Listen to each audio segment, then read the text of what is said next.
this thing. And we are trying to do things and to make use of any opening, of any opportunity to work towards something that we feel it's worthwhile, really putting all the bets on effecting this change. And the specific areas in which we are working, among other things, has to do with small farmers, with food sovereignty, with ecology, and there are many challenges. And this is things that Yasmin and I will be talking about in our paper. But like, I think also there may be many ways we have to be careful when we talk about the disappearance of the peasant or the village. I think we also have to be careful in expressing the ways of being fed up, because this may affect the very fragile morale of the people who are still willing, with great difficulty, to do some things that may be useful. Thank you very much. I'll give it to my colleague Julian, and then I think you will have one last word because we will wrap up in 5 minutes. Yeah, sorry, I was late, but I mean, I think the debate about disappearing peasantry is really crucial. So the notion was coined by Deborah Bryson, and she was mostly referring to Africa as a context, right? She was, in a way, showing how structural adjustment had contributed to affect rural livelihoods. I mean, I'm more interested. Well, I'm not interested. I'm also against the narrative of disappearance because, well, A is a capital-centric narrative. It looks at peasants only from the perspective of capital, which is half a side of the coin. The other side, in my view, contains a plethora of visible, invisible forms of struggles that are, of course, affecting the direction of agrarian change. So, in my view, the kind of the analytical core of our attention should not be about the disappearance, but understanding the ways in which peasantry is changing. And it's changing in many ways, right? It's not, again, unidirectional. So I think all of us should, again, possibly try to think about how is peasantry permutating its forms. Because, its interactions with the outside world are, also affecting the ways in which its social reproduction is taking place. So I think that this is important, and I find actually, troublesome the fact that very few people are trying to give a look at struggles of resistance, at the ways in which farmers respond and develop strategies from below to both capital and state attempts at ruling or incorporating them within circuits of accumulation. So I think, in the Middle East, and as it is happening in Africa too, I'm interested in trying to, again, forge analysis that try to see how peasantry is changing, but not disappearing. Because the idea of disappearance in many ways, well, is teleological. In a way, it presumes that there is a starting point and an ending point. And therefore, it's like we already know the course of social change. And this is in many ways, I think, limiting our understanding of how peasants are responding. Okay, thank you very much, Professor Martinello, for this enlightening comment, which I actually like very much. And I'm going to give Habib the right of final response and to wrap up this great session, after which I'll say a few words. Tu as tort de me repasser le micro parce que maintenant il va falloir me l'arracher. Ah, c'est très facile. Beaucoup plus fort. Non, changement n'est pas disparition. Ça, c'est des choses importantes. Le rural change. Il y a quelqu'un, un géographe français, désolé pour mes références, mais c'est comme ça, un géographe français, Jacques Lévy, il a écrit un article dans Le Monde, si ma mémoire est encore bonne, quelque part au mois de novembre 92, où il a écrit, en essayant de théoriser, la fin du rural. L'article est intitulé « La fin du rural ». On était en 92, on est 2016. Toutes les recherches qui ont été faites après sur le monde rural, quelle que soit la conception qu'on a du rural et comment on le définit, et ainsi de suite, prouvent le contraire. Excuse-moi, mais j'ai vraiment besoin de 2 minutes, 3 minutes. Je vais... Mon race, évidemment, mais enfin, il y en a d'autres. Et moi, j'ai commis une petite bêtise qui s'appelle un livre qui s'appelle La question rurale en Égypte et la fin du paysan. Et je pense, pour une fois, je peux me citer. La fin du paysan avec un point d'interrogation.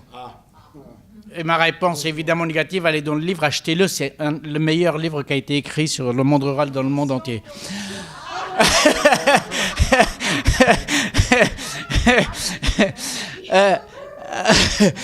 Mais parmi les choses que dont j'aurais voulu vous parler plus longuement, mais juste les cite. La semaine dernière, j'ai fait 7 heures de route de Tunis à un village oasien dans le sud tunisien. Qu'est-ce que j'ai dit la semaine dernière? Vendredi dernier. Ça fait à peine une semaine, oui. Dans le sud tunisien. Une oasis où la terre de l'oasis a été prise par un colon au début du XXe siècle. Nationalisé au moment de l'indépendance, vous savez que la Tunisie a nationalisé les terres coloniales. Loué par l'État à des sociétés, 3 investisseurs successifs qui ont tous enregistré des déficits. Occupé par les paysans, parce que malgré tout ça, les paysans sont restés. Occupé par les paysans en 2012, avec un déficit de 1 dinar, c'est à peu près, je ne sais pas combien, la moitié, alors je vais essayer de calculer. En 2012, la société Steel, une société privée, avait à peu près, je ne sais plus. Enfin, en tunisien, ça fait 250 millions et il faut à peu près un demi-euro pour faire un dinar. Donc, calculez comme vous voulez.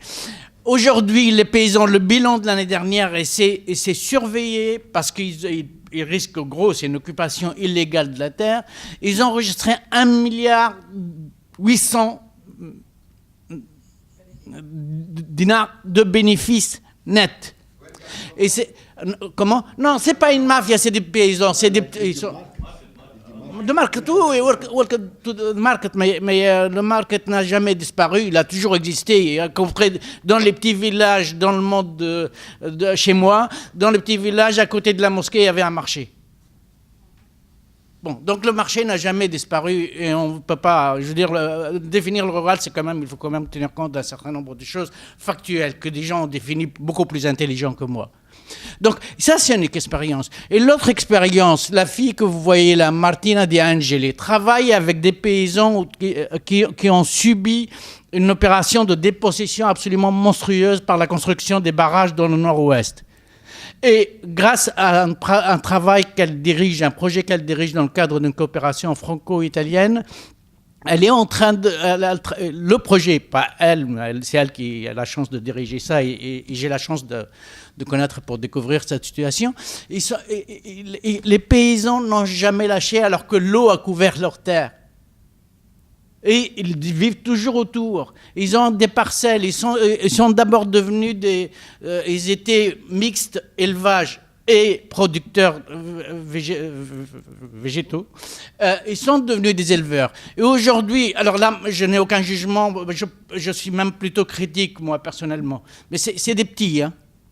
Ils sont en train d'apprendre une nouvelle expérience qui est d'utiliser les lacs des barrages pour produire du poisson d'eau douce. En soi, techniquement, je pense que c'est dommage que Martine n'a pas eu le temps de préparer quelque chose parce que c'est une expérience absolument fantastique. Je suis allé avec elle voir ces paysans, j'ai assisté à des réunions. C'est absolument extraordinaire.